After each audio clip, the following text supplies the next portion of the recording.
Hey everyone, welcome back to my kitchen. This is Cece, and today we're making something that makes me feel like a rock star in the kitchen. I don't know why, but I always feel like a rock star when I make it. If you're still buying bottled ketchup from the store, stop. I seriously like you to consider making this. This is a really rich, perfectly balanced homemade ketchup that just takes minutes to make from scratch, and the taste just blows the commercial stuff out of the water. And it is completely customizable, so you can add and you can tweak. It all depends on what your dietary needs are all about. So today we're tackling the ultimate condiment, and we're going to upgrade it a bit. And it is barbecue season, so I thought, why not try to make some ketchup so we can put that on our burgers? The secret for me to obtaining that deep, complex flavor is combining standard tomato paste, okay, with a balance of some sweet and tangy savory notes. And here's what exactly you're going to need, and you can just pull this out of your pantry. So you're going to need tomato paste for some rich foundation flavor, and we'll need about 2 tablespoons of that. You're going to need a 28 ounce can of tomatoes. You can use whole tomatoes, diced tomatoes. I just use diced tomatoes because I'm going to be blending this salt. Why not? But the trick is, make sure you get one that's no added salt, because we're going to add in our own salt. We want to control that level of sodium. So that's an important element. And then we're going to add in 2 ounces of apple cider vinegar. Now, the reason why I like to use apple cider vinegar, it brings that perfect bright tang to the ketchup. You could use just regular white vinegar, but I find that it's very harsh. And so I found the trick is to use the apple cider vinegar. And then we're going to need some garlic. I think I have three large cloves and 1 small clove. And what I do is I literally just peel them and slice them in bits like this. We're going to be pureeing it, so it doesn't really matter. You could smash it if you wanted to. But here's the trick for me. What I like to do, which is in season now, is I like to use Vidalia onions. They're much sweeter than regular onions, and that helps me control how much sugar I put into the ketchup as well, right? So you're going to need 1 large Vidalia onion. Okay, when I say large, I don't mean like that. I mean just a general large one like that. I happen to have 2 small ones, so that's what we're going to do there. Cut them in half moons. And then for the seasoning, okay, so this, as I said, is super customizable, right? So you can play around with what you like. Now, what I like to do is I put in 1 teaspoon of onion powder. Even though I'm using onion here, I still put in 1 teaspoon of onion powder. I put in 1 teaspoon of mustard, dry mustard, and a 1/4 teaspoon of cinnamon. That's my little flavor note back there. And then I'll do 1 teaspoon of celery salt. Now, the reason why I love celery salt is it's that magical flavor that you get in Heinz ketchup. And I found that it was celery salt that comes through as well. And I'm using white pepper because I don't want this to be very peppery, right? Now, if you like a spicy ketchup, you could replace the white pepper with black pepper. You can also add in maybe a 1/4 teaspoon of hot red pepper flakes. That's another alternative. Now, I also, when you do the Heinz ketchup, sometimes you'll get this back note of allspice. You could put allspice in there as well, but I'm actually choosing not to do that on this one. I want to try it without it this time. And you need some brown sugar. And you can use the light or the dark, it's up to you. I happen to have 3 tablespoons of sugar here. This is customizable because some people like it super sweet, some don't. It's your choice. So I start with 3 tablespoons and I use the Vidalia onion. So that's just shy of a 1/4 cup because there's 4 tablespoons in a 1/4 cup, I believe. And so you could also substitute that with honey. You could also substitute that with monk fruit or xylitol. whatever sweetener you're utilizing, you can do that as well. All right, so let's get started on getting this all put together. It's super easy to make. You want to put a little bit of olive oil at the bottom of the pot. I like to use extra virgin olive oil. I mean, you could substitute that with avocado oil, coconut oil, but remember, if you do coconut oil, you're going to get that flavor. Same thing with a little bit of the avocado, right? So this is why I like to use extra virgin olive oil. I try to stay away from seed oils. Okay, so you just want to saute this down. We don't want to burn the onion, okay? Now, the longer you saute your onions, you can caramelize that down. That's another way of adding sweetness to the ketchup without having to add a lot of sugar. So that's another little trick that you can do. Oh, I love smelling sauteed onions. I just do a little pinch of salt to help it along. I'd love to hear how you make, what your combinations are. Now, if you're finding that your onions might be burning, you can always add a little splash of water to stop that from happening. So what we want to do now is we want to toast the tomato paste. And the idea is you're going to do 2 tablespoons of it. You want to put it in the middle of your pot and just toast it a little bit. Now, what does this do? Basically, it takes off the acidic edge of the tomato paste and sweetens it up a bit. So and what you want is you want to get that tomato paste to go a little bit orange. Don't worry about the foam down at the bottom. That's going to come off when we put in the apple cider vinegar. So let's mix in the tomato paste with the onions. And then what I like to do is I like to toast as well the seasonings. Just get it toasted a little bit. And we're going to add in a teaspoon of garlic salt. Sorry, celery salt. Because remember, my tomatoes don't have any salt. Add in the garlic. So remember, we add the garlic in just before you add in liquid. Let's add in the 2 ounces of apple cider vinegar. See what I mean by it's picking up all the foam down at the bottom? That's all flavor. We want that in our ketchup. It's smelling a little bit of the vinegar, the apple cider vinegar, and then I get like a whiff of cinnamon.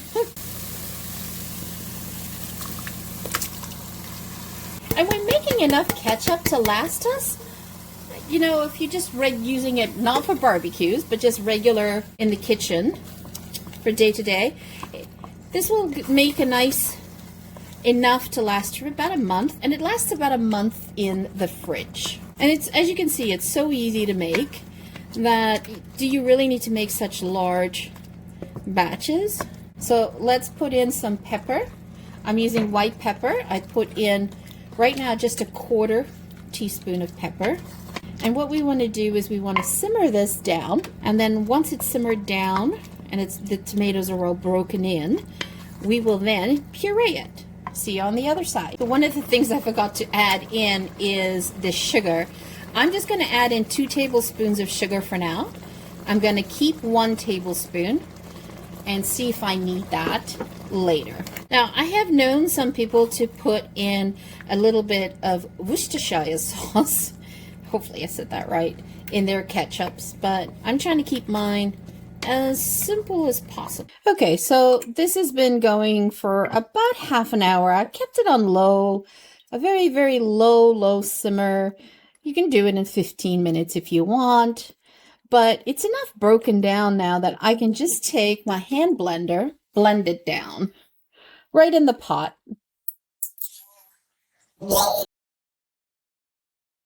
And the thing about doing this, you got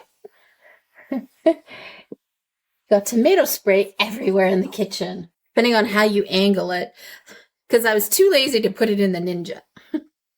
But if you want your ketchup to be smoother, I like mine a little bit homemade, kind of like, it's still got a little bit of coarse texture to it, But if you want it completely smooth, you can put that through a food mill or put that through your Ninja and get that super, super smooth.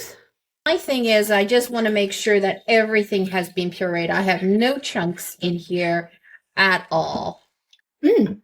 I like that.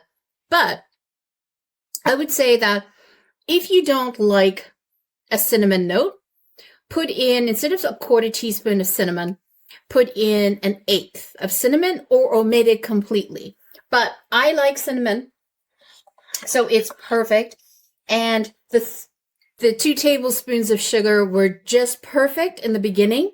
And then towards the end, I tasted it again, and I added in the 3rd tablespoon of the brown sugar. I also added a generous pinch of salt, and I'm going to add in a little bit more salt now. Because remember, I started with the tomatoes in the can that had no salt. And now, as a top note, I'm adding a little bit of black pepper. I didn't want to inundate the ketchup with black pepper. I just wanted it to be fresh at the end. Now, one of the things I forgot to mention that I was doing off camera is once I added the sugar into the tomato sauce, what I ended up doing is I made sure I frequently stirred it just so that we got no burnt sugar down at the bottom of the pot, right? Now, the nice part about this is we're going to put this in a jar, and you will notice that it will thicken overnight even further.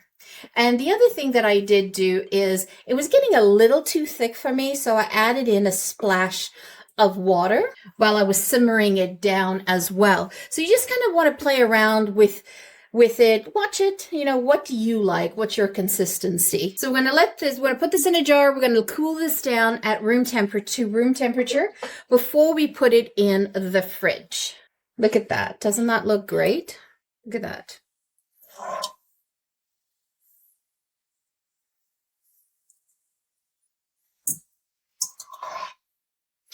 And you're going to ask, how long does this ketchup last?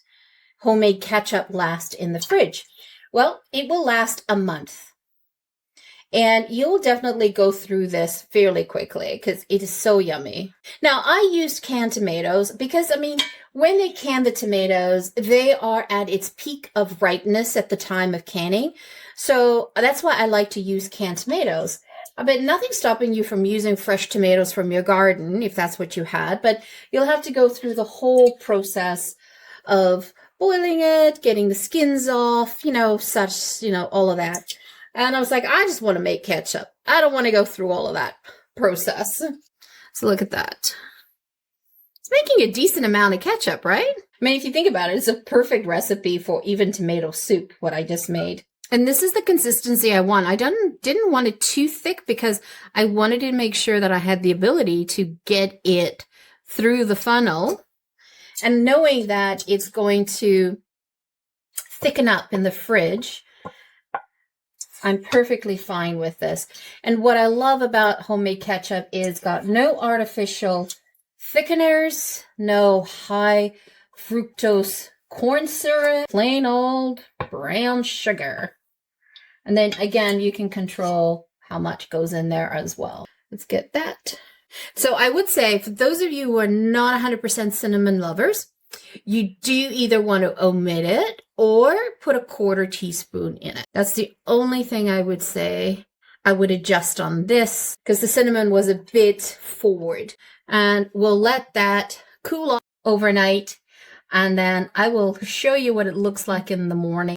And it'll thicken up nicely. Here's the ketchup. It's been overnight in the fridge, so you can see how much it made. And also it gets thicker in the fridge. It's something to consider as well. And look at that. Doesn't that look great? So let's give that a taste. Let me grab a smaller spoon. Perfect. Now, one of the things that I wanted to talk to you about is in case you make your ketchup and you find that it's a little too sweet for your liking. What you can do is you can offset it with umami flavors. You can add some more dry oregano. You can add dry thyme. You can add some salt to it. A teaspoon of apple cider vinegar. You can also add in some Worcestershire sauce, a little bit of that, just to offset the sweetness. You wouldn't want to do balsamic vinegar because that adds sweetness as well. Now, what I did is I actually ended up putting quite a bit more cinnamon than I actually would like. So I also toned down the cinnamon in this by doing that, by adding in some more apple cider vinegar, by adding in some oregano and some thyme and some salt. And what it does is it counterbalances that sweetness to it, because cinnamon does bring a sweetness to this dish. So if you don't like cinnamon, completely omit that from the ketchup. But you can see how gorgeous that is, right? It's spreadable. It's ready for barbecue season. I'm excited for it. And this is one of my favorite ways of enjoying it, is just putting out a platter of wedge fries and let people help themselves. Yum.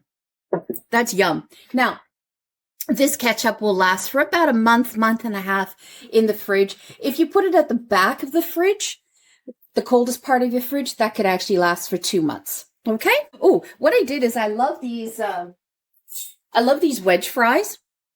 And then what I do is I just add this. This is a finishing salt, garlic, rosemary, smoked finishing salt on it, and it adds an amazing flavor to it. Not sponsored, it's just what I like to do. So let's just... Yes, just right. Awesome. There you have it, some homemade ketchup. It's great to make a fresh batch, especially with barbecue season around the corner or in full swing. Who knows what part of the country you guys are in. Hope you guys make it. It's a great alternative to store-bought if you're looking for something uniquely different. Once again, thank you so much for joining me. If you're new to the channel, welcome. If you have not yet subscribed, hit that subscribe button, hit that like button.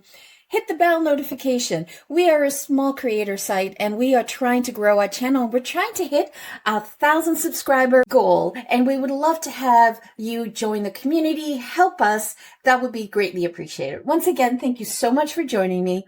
Have a great day. Ciao for now. Don't forget to hit subscribe.